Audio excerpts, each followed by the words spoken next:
Provinsi Nusa Tenggara Timur adalah provinsi yang memiliki kategori tingkat ketahanan keluarga rendah dan angka prevalensi stunting tertinggi di Indonesia. Berdasarkan riset kesehatan dasar tahun 2018 menunjukkan bahwa kasus kekurangan gizi kronis pada balita atau stunting di Provinsi Nusa Tenggara Timur tertinggi secara nasional, yaitu 42%. Penyebab langsung stunting adalah asupan gizi yang tidak sesuai standar maupun adanya penyakit pada anak bahkan sejak anak masih dalam kandungan ibunya. Asupan gizi yang paling baik bagi bayi baru lahir adalah air susu ibu atau ASI. Pemberian ASI eksklusif selama 6 bulan tanpa ada intervensi makanan lainnya memerlukan pemahaman yang baik dalam kemitraan suami istri melalui pola asuh setara gender.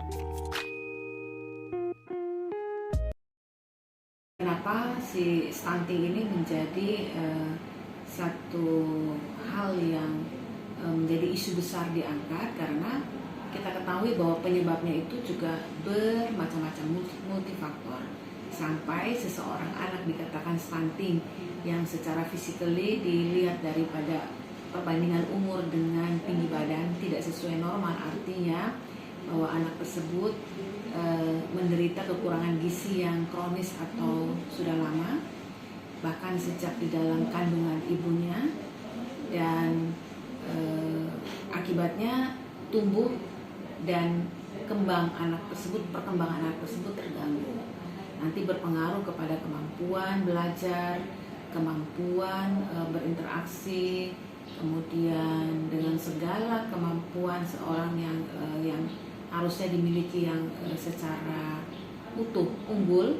Nah, itu yang nanti akan mempengaruhi. Sehingga pemerintah provinsi NTT membuat satu gerakan percepatan penurunan stunting, ya, menjadi satu gerakan bersama yang dinamakan aksi konvergensi. Dinas Pemberdayaan Perempuan dan Perlindungan Anak di dalam hal ini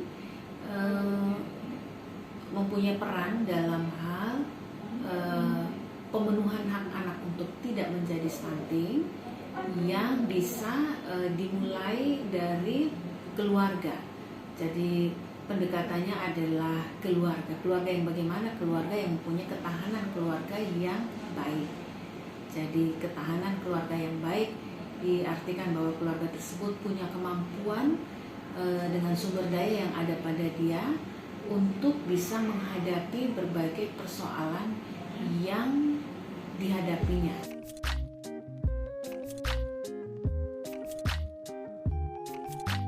Dalam rangka percepatan penurunan stunting, maka DP3A, Dinas Pemberdayaan Perempuan dan Perlindungan Anak pun mengambil peran yang sangat penting, yang sangat strategis dalam urusan pembangunan keluarga, dalam hal mempersiapkan ketahanan keluarga yang bagus di dalam aspek kemitraan yang relasi setara gender, kemudian aspek pemenuhan hak anak, kemudian sosial, psikologi, ketahanan fisik dan sebagainya dalam berbagai program kegiatan. Salah satunya adalah DP3A mengembangkan satu gerakan di masyarakat yang namanya adalah Gerakan Ayah ASI NTT. Gerakan Ayah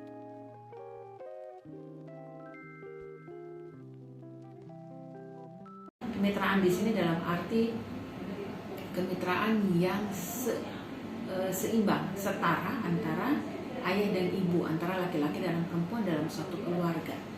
Sehingga di dalam kemitraan yang setara, seimbang, maka di dalam pola pengasuhan anak pun akan memenuhi kebutuhan anak secara optimal, kebutuhan tumbuh dan kembangnya.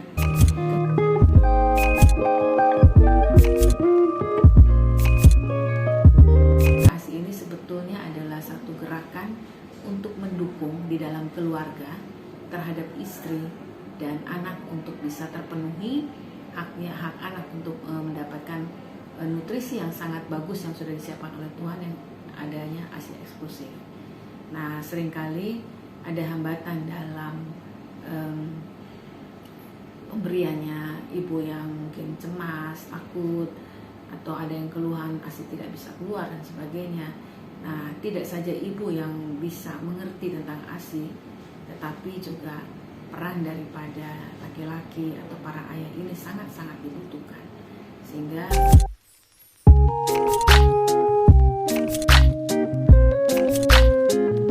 pertama, cari ilmunya. Makin banyak ilmunya, makin banyak bisa bantu.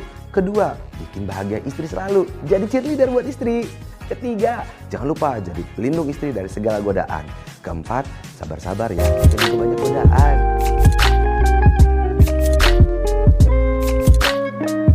Pijat oksitosin adalah pijat punggung yang bertujuan untuk memperlancar pengeluaran ASI secara alami. Pijat ini mampu merangsang produksi hormon oksitosin atau hormon kebahagiaan yang menjadi penentu produksi ASI serta menghentikan produksi hormon kortisol atau hormon penyebab stres. Menangkal mitos terkait ASI dan menyusui dapat dilakukan oleh ayah dengan mencari tahu sebanyak mungkin informasi yang benar terkait ASI dan menyusui. Informasi bisa didapatkan dari berbagai sumber informasi yang ada ataupun dengan mengikuti berbagai pelatihan dan bimtek mengenai pola ayah dapat membantu ibu mengurus bayi dengan cara menggendong bayi saat bayi rewel, bermain bersama dengan bayi, serta membantu ibu memandikan bayi. Ketika ayah mengambil alih untuk menggendong bayi, maka ibu memiliki waktu untuk beristirahat. Menggendong bayi dapat membantu mengurangi hormon kortisol pada bayi sehingga penyerapan dan pencernaan nutrisi bekerja dengan lebih.